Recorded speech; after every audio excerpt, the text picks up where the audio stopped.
ပရိသတ်များအားလုံးပဲမင်္ဂလာပါမျိုးကျော် YouTube Channel ကနေပြီးတော့ပရိသတ်တွေအားလုံးကိုပြန်လည်ကြိုဆိုလိုက်ပါတယ်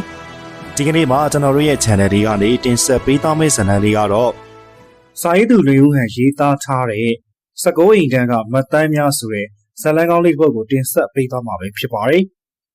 တင်ဆက်မှုလေးကိုမစခင်ပါပရိသတ်တွေကကျွန်တော်တို့ရဲ့ Channel လေးကို Like and Subscribe လုပ်ထားပြီးတော့တင်သမျှတွေကိုသိနိုင်အောင်လို့ဘေးနားက Notification လေးကိုလည်းနှိပ်ထားပေးကြပါဦးဗျ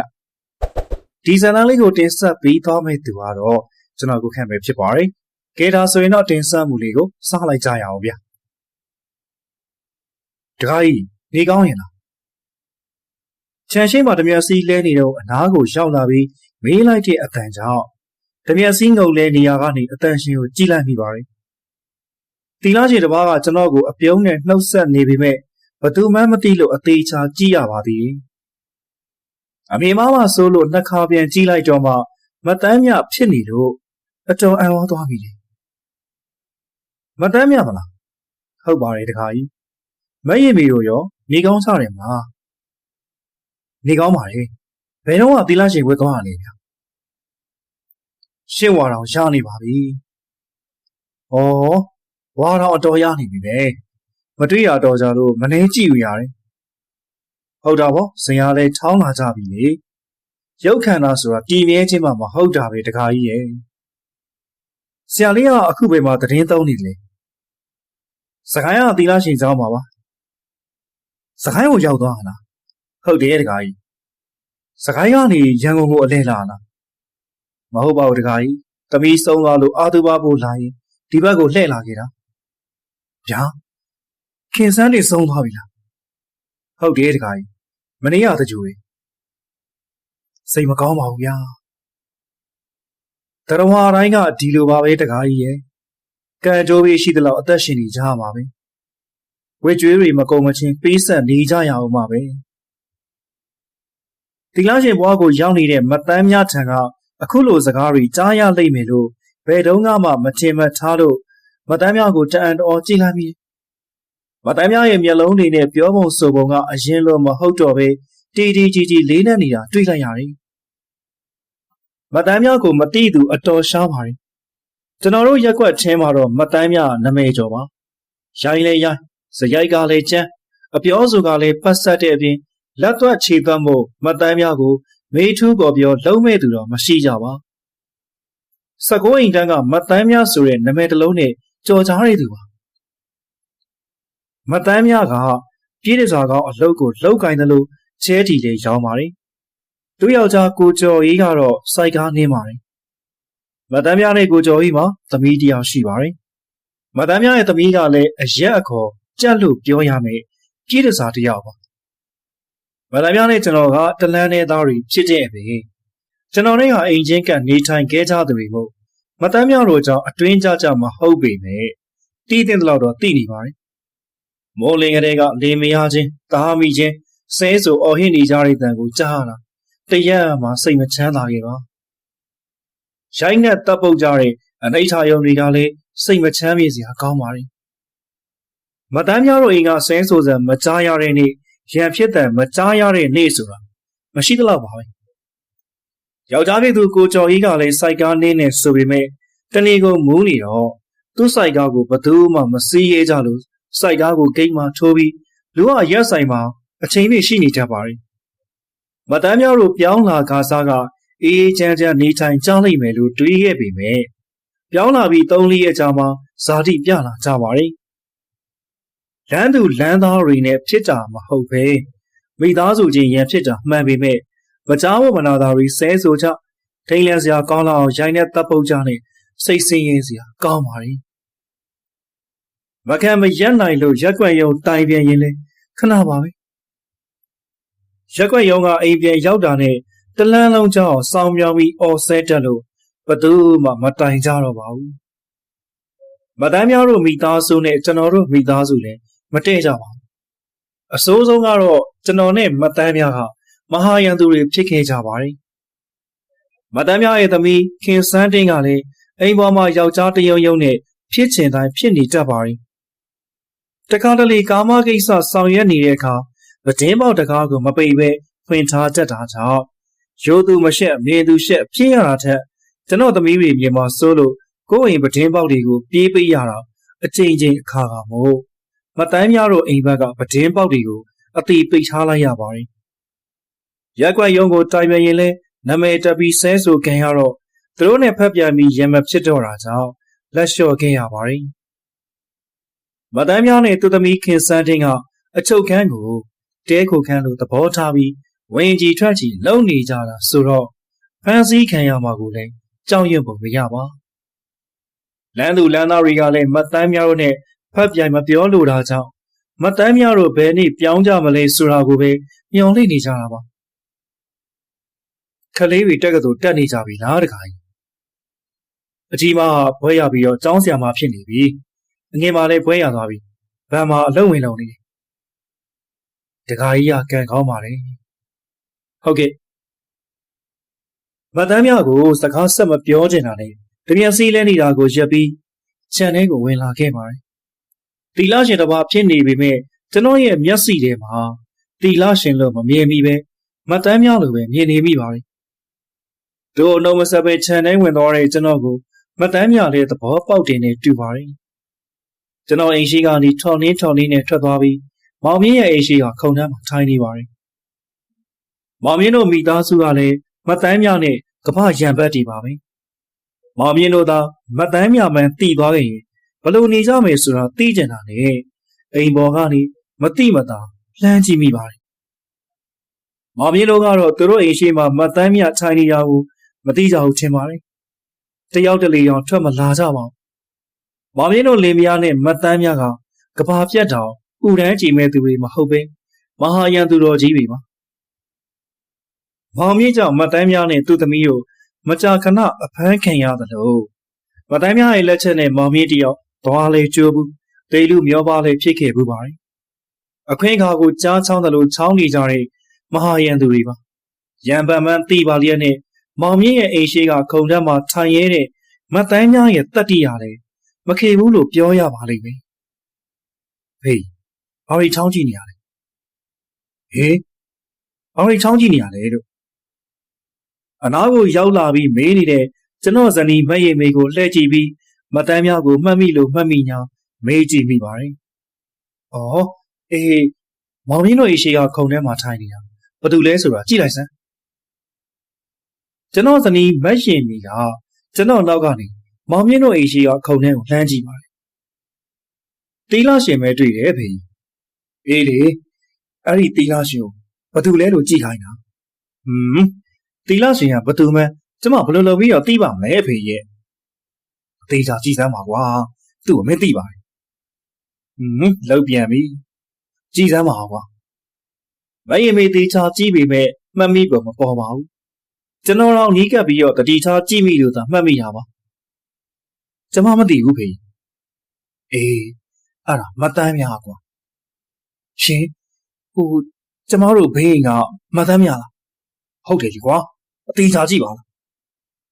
မတ်တော်မမှတ်မိတော့ဘူးဖေးရဲ့အဖွားကြီးကိုဖြစ်နေပြီနော်မဲကျုပ်ပြီးတော့မွဲချောင်းနေတာပဲဘလို့ဖြစ်ပြီးတော့တီလာရှင်ဝစ်သွားတာလည်းမသိဘူးခင်မကောင်းလို့ယူချင်းအောင်စောင်းနေမှာပေါ့မရင်မေရဲ့ရှင်အဖေးပြောတာကျမနားမလည်ဘူးအေးလေကြော်ကြီးလည်းတည်ပြီမေးစရာလည်းမရှိလှုပ်ရှားဖို့ကလည်းအစင်မပြေတော့သာသနာရေးချုံပြီးတောင်းစားနေမှာပေါ့ကွာဖေးအဲ့ဒီလိုမပြောရဘူးလေသူ့အကြောင်းနဲ့သူတော့ရှိမှာပါတော်ကြတီလာလုံနေအဖေငရဲကြည့်လိမ့်မယ်မရင်မေမတန်းမြကြောင်မင်းလဲတည်တာနဲ့အဲ့ဒီလိုမိန်းမပြောကတီလာရှိမယ်များထင်နေသလားဒါတော့ပြောလို့ဘယ်ရမလဲဖေရဲ့လူဆိုတာတသမတ်သေးရှိကြတာမှမဟုတ်တာသူကြည့်ရတာစိတ်ဆင်းရဲလိုက်တာအရင်ကမတန်းမြနေများတခြားစီပဲကျမ်းမာကြီးမကောင်းရှာဘူးထင်တယ်နော်အေးကွာလေတန်းတော့ပျော့သွားပြီကွာအဖေနဲ့စကားပြောပြသေးတော့လားအေးခုနကချမ်းရှိမှဓမြန်စီထွက်လဲနေတော့မတန်းမြရောက်လာပြီးတော့ငါ့ကိုစကားလာပြောတယ်ရုတ်တရက်ဆိုတော့မတန်းမြမသိဘူးကွာအသေးချာကြည့်မှမတန်းမြမှသိရော်တယ်ဘာတွေပြောသေးလဲဖေစကိုင်းရသီလာရှင်เจ้าမှာတရင်သုံးတယ်တဲ့သူသမီးခင်စန်းတင်ဆုံးသွားလို့ အာသူဘောက်လာရင်ဒီလိုလာတာလေဟဲခင်စန်းတင်စုံသွားပြီကလားဘာယောဂနဲ့လဲဖေးငါပဲသိမလဲကွာတိတစားဆိုမှတော့ AIDS နဲ့တည်တာပဲနေမှာပေါ့သူနဲ့စကားဆက်မပြောချင်တော့အိမ်ပေါ်ပြန်တက်လာနေတာကလေးမလေးကလည်းငငယ်ရွယ်နဲ့ကွယ်မတမ်းများဟောကြည့်ပြီးတရားရပါတယ်အိုမင်းသွားလိုက်ကြများလူရုပ်သူရုပ်တာမပေါက်တော့ဘူးဘာပဲဖြစ်ဖြစ်သာသနာရေးရောက်ကိုရောက်သွားတယ်ဆိုတော့လေသူ့ဘဝအေးချမ်းသွားတာပေါ့မထင်သားမှလည်းကွာသာသနာအရေးကြုံပြီးတော့တောင်းစားနေရဆိုရင်ဘယ်လိုလုပ်မလဲစိတ်မောလိုက်တာတစ်ချိန်ကကြည်မရလောက်မုန်းခဲ့ပေမဲ့အခုလိုမြင်ရပြန်တော့စိတ်ထဲမကောင်းအိမ်ပေါ်ခဏခေါ်ပြီးအေးလေးကတ်လာရင်ကောင်းမလားဖေသူကြည်ရတာရင်ငတ်နေတဲ့ပုံပဲစွန်းအောင်စားပြီးရလားမသိဘူးကျွန်တော်အနေနဲ့ဆိုရင်တော့မတမ်းမြကိုအိမ်ပေါ်ခေါ်မတင်ချင်ပါမတမ်းမြရဲ့လက်ချက်ကြောင့်ကျွန်တော်နှစ်ခုမှာအမာရွတ်တစ်ခုအထင်သာရှိနေပါသည်မင်းကစိတ်မနာဘူးလားမရင်မီတစ်ချိန်ကရန်သူဖြစ်ပေမဲ့နောက်တစ်ချိန်မှာမိတ်ဆွေကောင်းတယောက်လည်းဖြစ်သွားနိုင်ပါတယ်ဖေးရင်အသက်တွေလည်းမငယ်ကြတော့ဘူးလေသူ့ကိုကြည့်ရတာအရင်လိုမဟုတ်တော့ပါဘူးမတမ်းမြကကျမနဲ့တက်တူရွယ်တူလောက်ရှိပေမဲ့တော်တော်ဦးသွားတယ်အရင်ကမတမ်းမြနဲ့တခြားစီပါလားမရင်မီပြောတာဟုတ်ပါတယ်အရင်ကမတမ်းမြနဲ့အခုမတမ်းမြကအများကြီးကွာခြားသွားခဲ့ပါပြီယောက်ျားတွေနဲ့ရင်ပေါင်တန်းပြီးလုံထွေးတပ်ပုတ်နိုင်တဲ့တန်တန်မမမတမ်းမြကသူ့ကိုယ်သူတော့အနိုင်နိုင်ဖြစ်နေပါပြီမရင်မေကမတမ်းမြကိုကြည့်ပြီးတရားရနေပြီမဲ့ကျွန်တော်ကတော့နှစ်ဖူးပေါ်ကအမာရွတ်ကိုပြန်စမ်းကြည့်ပြီးတစ်ချိန်ကအဖြစ်ပြက်တွေကိုပြန်အမိတ်ရလာမိပါတယ်ကျော်ကြီးတေးချင်းစိုးကာလနာမွေဝေးကအဲ့ဒီခွေးမတောက်တဲ့အရေးကိုမိုးမလင်းငင်တောက်ပြီးတော့ငါ့ကိုရန်လုံနေရလားနေရတော့ဆဲတယ်ပေါ့လေတွေးကြသေးတာပေါ့ဟာမနေ့စောစီစီကြားလိုက်ရတဲ့အတန်ကြောင့်ကျွန်တော်တို့မိသားစုသားမှာကအနီးနားကအိမ်ဒီပါအထိတ်တလန့်ဖြစ်သွားကြပါတယ်မင်္ဂလာယူနေတဲ့အချိန်မှာရုံရင်းကြမ်းတမ်းတဲ့စကားတွေနဲ့အော်ဟစ်ဆဲဆိုတန်တွေကိုကြားရတာစိတ်မချမ်းသာစရာအလွန်ကောင်းပါတယ်ကြက်တရေမရှိဘူးလို့ပဲပြောရပါတော့မယ်ရန်ဖြစ်ဆဲဆိုရဲ့အိမ်ကကျွန်တော်အိမ်နဲ့ဘေးချင်းကပ်လျက်ဖြစ်ပြီးပြောင်းလာတာရပိုင်းပဲရှိပါသေးတယ်သူတို့အကြောင်းလဲကိုမသိကိုအကြောင်းလဲသူတို့မသိကြနေတော့ဘာဖြစ်တယ်ဆိုတာသိကျင်လို့ channel ဆင်းပြီးလေ့လာကြည့်မိပါတယ်အေးနေအောင်လဲဒါပဲတင်တယ်ဟာအော်ဟစ်ပြောဆိုနေတဲ့အမျိုးသမီးကအိမ်ထဲကအမျိုးသားကိုခြံပါဝါကနေထမိတ်လှန်ပြလိုက်တာကိုအတိုင်းသားမြင်လိုက်ရတာကြောင့်ကျွန်တော်ပါဇက်ကဟာကနေအာမေဒိတ်တန်ထွက်သွားပါတယ်ဒီရီအော်တာပါဆိုတဲ့အရှက်ကြောက်တရားမရှိတဲ့အိမ်ကြီးချင်းအမျိုးသမီးကိုအသေးချာကြည့်မိပါတယ်အမျိုးသမီးကကျွန်တော်ဇနီးမက်ရင်မင်းနဲ့တက်တူရွယ်လူလောက်သာရှိပါလေဦးမယ်ခေါင်းမငါလှုပ်ရရင်သေရောမယ်လှုပ်ရင်လှုပ်ကြည့်လိုက်ဒီ16အိမ်ထက်တန်းများဆိုတဲ့ကောင်မကြောင့်နင်သိရမလားလာခင်စမ်းပါလာပြီကွာ16အိမ်ထက်ကတန်းများအရေးကိုနှော်ပြမယ်ပေချင်းစိုးပြေးကြသေးရပေါ့ငါလာပြီဟဲ့ခြံထဲကိုပြေးဝင်ပြီးအိမ်တကားပေါက်ဝမှရက်နေတဲ့အမျိုးသားကိုကန်ကြောက်ရိုက်နှက်နေပုံကကြောက်ခမန်းလှီးလိပါမယ်အသားပေါ်အတွေးကြုံရှိပုံရပါတယ်သူပြောတဲ့16အိမ်တန်းကိုကျွန်တော်သိပါတယ်တရက်ကွက်ကျော်ကကျူးကျော်နေရပါနဝဒအစိုးရလက်ထက်မှာကျူးကျော်တဲ့16လုံးကိုမြေနေရာပိုင်းပေးခဲ့ပါတယ်16အိမ်တန်းမှာနေထိုင်တဲ့သူတွေကလက်လုံးလက်စားပြင်ကြတွေများပါတယ်ကပိုင်းနိုင်ကစပြည်တစားဆုံးအကုန်ရှိပါတယ်16အိမ်တန်းကနေကျွန်တော်တို့ရက်ကွက်ထဲကိုပြောင်းရွှေ့လာပြီးအိမ်မိုင်းဝဲနိုင်နေဆိုတာစဉ်းစားစရာပါပဲလက်တံပြောင်းနဲ့မတ်တန်းများရဲ့လက်ချက်ကြောင့်အမျိုးသားခမောင်မြေကြီးပေါ်မှာလူးလိမ့်ပြီးမထနိုင်တော့အိမ်ဒီနာချင်းမို့ရန်ဝဲကိုတားဆီးပေးခြင်းပေမဲ့ညနေစိမ်းနေဖြစ်နေတာကြောင့်ရက်ကြီးုံသာရက်ကြီးခဲ့ရပါတယ်ကျွန်တော်ရက်ကြီးနိုင်ပေမဲ့မောင်မြင့်ကတော့ရက်မကြည့်နိုင်ဘူးထင်ပါတယ်တော်ကြပါတော့ဗျာနေလို့မကောင်းကြားလို့လည်းမကောင်းပါဘူးငါတို့လင်များရန်ဖြစ်နေတာနေနဲ့မဆိုင်ဝင်ပါနဲ့အမေမတော်လို့ရက်ခိုင်းနေရဗျခမားတို့လင်မယားတက်ပဲတက်တေပဲတေကျွန်တော်နဲ့မဆိုင်ဘူးငါချန်ထဲမှာဖြစ်တဲ့ပြဿနာကို ဘယ်ကောင်မှနေမှာမဆိုင်ဘူးနေလေငါခြံထဲကထွက်သွား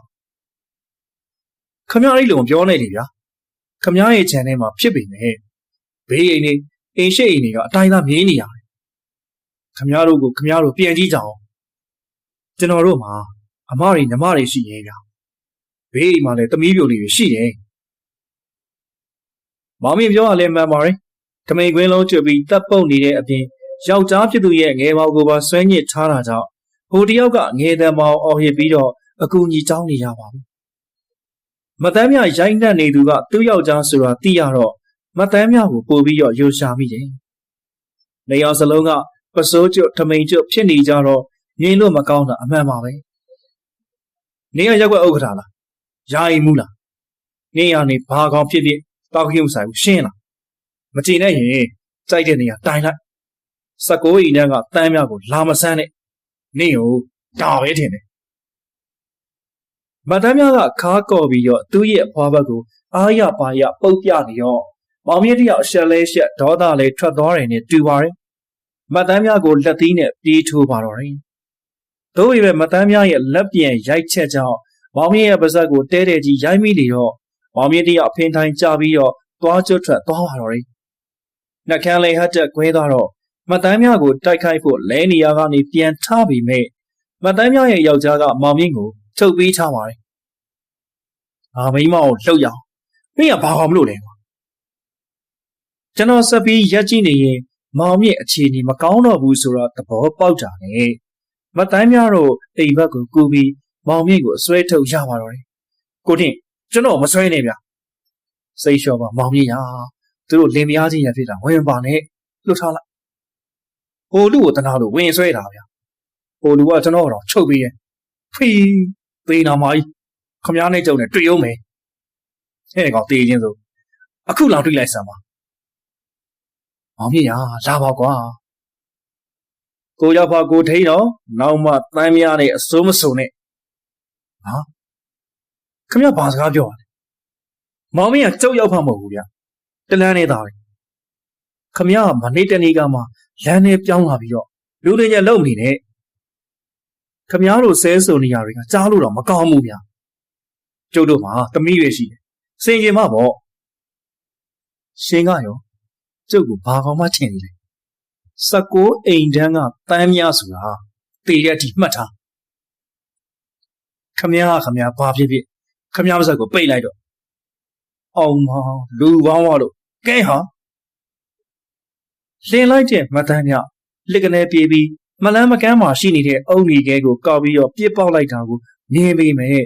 ရှောင်းချိန်မရလိုက်ပါဘူးနှစ်ဖူးမှပူကနေခံစားလိုက်ရပြီးတော့မျက်လုံးထဲမှာမီးဝင်းတောက်သွားပါတယ်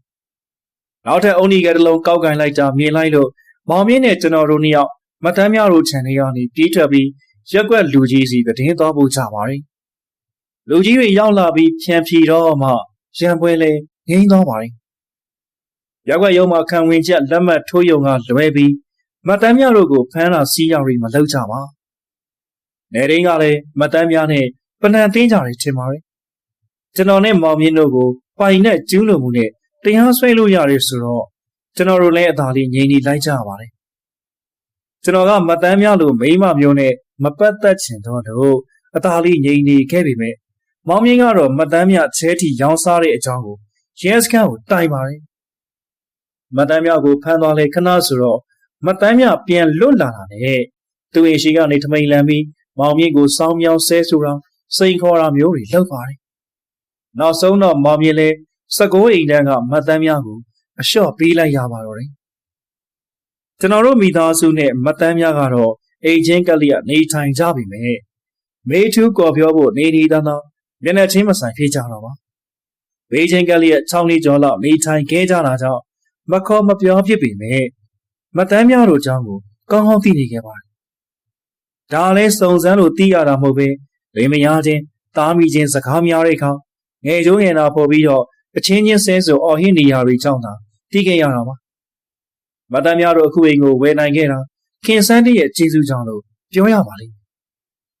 ခင်စန်းတကပြည်စာလှုပ်ရှားရင်ငွေကြီးပြည်စုံတဲ့သူကိုအမိဖမ်းပြီးတော့ရော်ကြီးတောင်းကြရလို့သိရပါတယ်မတန်းမြတို့မိသားစုကျွန်တော်တို့လမ်းထဲမှာ 6 နှစ်လောက်နေထိုင်ပြီးတော့စက္ခုဒုက္ခသောတာဒုက္ခအမျိုးမျိုးတွေပြီးခဲ့ကြပါတယ်